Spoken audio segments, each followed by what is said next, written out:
Aeroplanes जो कि रोज आप लोग आसमान में उड़ते देखते होंगे, ये प्लेन्स दुनिया के किसी भी कोने में आते जाते रहते हैं। लेकिन आपने कभी सोचा कि ये एटमॉस्फेयर में ही क्यों उड़ते हैं, अंतरिक्ष में क्यों नहीं?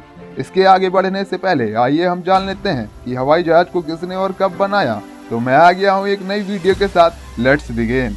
आज से 117 साल पहले ये तस्वीर राइट ब्रदर्स की है, जिन्होंने इंसानी इतिहास में सबसे पहली बार हवाई जहाज से हवाई उड़ान भरी थी 17 दिसंबर 1903 को। और इस दिन के बाद हवाई जहाज इंसानों द्वारा बनाई गई उन चीजों में शामिल हो गई जिसने इंसानों का जीवन ही बदल दिया। क्योंकि पहले हमें जहां एक द्वीप से दूसरे द्वीप जाने में कई महीने लग जाते थे, और वहीं आज यह सफर कुछ घंटों तक सीमित हो गया है। साथ ही समय के साथ साथ हवाई जहाज न सिर्फ दूर की यात्रा के लिए बल्कि इससे सामान ले जाना भी आसान हो गया है। और ये हवाई जहाज कई प्रकार के हो गए हैं, जैसे aeroplane, jet planes, helicopters, quadcopters आदि। तो आइए अंतरिक्ष में जाने से पहले ये जान लेते हैं कि ये उड़ते कैसे हैं। हवाई जहाज में उड़ान भरने के लिए मुख्य रूप से दो चीजें होती हैं। पहली, हवाई जहाज की लंबी चौड़ी विंग्स जो इसको ऊपर की ओर उड़ने में मदद करती है, और दूसरा इसका भारी भरकम इंजन जो कि हवाई जहाज को थ्रस्ट देता है ताकि वो आगे की ओर बढ़ सके। यानी हवाई जहाज को उड़ने के लिए सबसे ज्यादा दो चीजों की आवश्यकता होती है। एयर मीडियम जो कि प्लेन के विंग से टकराकर हवाई जहाज को ऊपर कर सके, और ऑक्सीजन जो इंजन को चला सके। ये दोनों ही हमारे एटमॉस्फेयर में मौजूद है। और साथ ही अधिकतर प्लेन्स में जेट प्रोपल्सन इंजन लगा होता है, जिससे ये प्लेन आसानी से 45,000 से 51,000 मीटर तक ऊपर उड़ जाते हैं। अब सवाल ये है, क्या प्लेन इससे ऊपर नहीं उड़ता?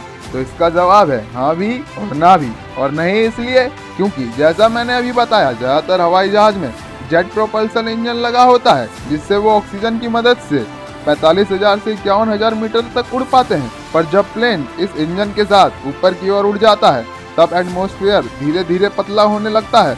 और पतला एटमॉस्फेयर मतलब लेसियर डेंसिटी, यानी कि लेसियर पार्टिकल्स और बेहद ही कम ऑक्सीजन, जिससे जब हवाई जहाज ऊपर की ओर लिफ्ट होता है तब उसे ज्यादा फ्यूल लगता है। और जब एक बार हवाई जहाज ऊपर की ओर हो जाता है तो उसकी चुनौती और भी बढ़ने लगती है, क्योंकि इतनी ऊंचाई में हवाई जहाज उतना ऑक्सीजन नहीं मिलता और क्रैश हो जाता है। लेकिन सवाल अब यह है कि रॉकेट आखिर कैसे बिना ऑक्सीजन के एटमॉस्फेयर होते हुए स्पेस में चला जाता है, क्योंकि रॉकेट के अंदर फ्यूल के साथ साथ उसे बर्न करने के लिए ऑक्सीजन टैंक भी लगे होते हैं। यानी रॉकेट फ्यूल को बर्न करने के लिए एटमॉस्फेयर के ऑक्सीजन पर डिपेंड नहीं करता, इसीलिए आराम से बिना एटमॉस्फेयर के भी चल पाते हैं। लेकिन यही खासियत रॉकेट को बहुत भारी भरकम बना देती है।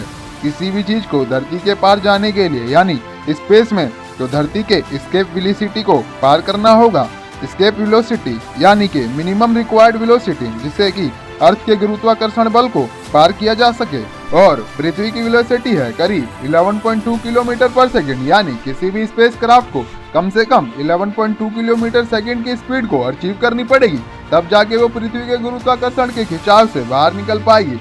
रॉकेट को इतनी स्पीड के लिए ढेर सारा फ्यूल और ऑक्सीजन को ले जाना पड़ता है। इसमें जितना ज्यादा पेलोड होगा उतनी ही ज्यादा फ्यूल और ऑक्सीजन को ले जाना पड़ेगा, और इससे रॉकेट का वजन भी बढ़ जाएगा। पेलोड यानी वो वस्तु या ऑब्जेक्ट जिसे स्पेस तक ले जाते हैं। तो दोस्तों, शायद आपको अपने सवाल का जवाब मिल गया होगा कि हम क्यों नहीं हवाई जहाज से स्पेस में जा सकते।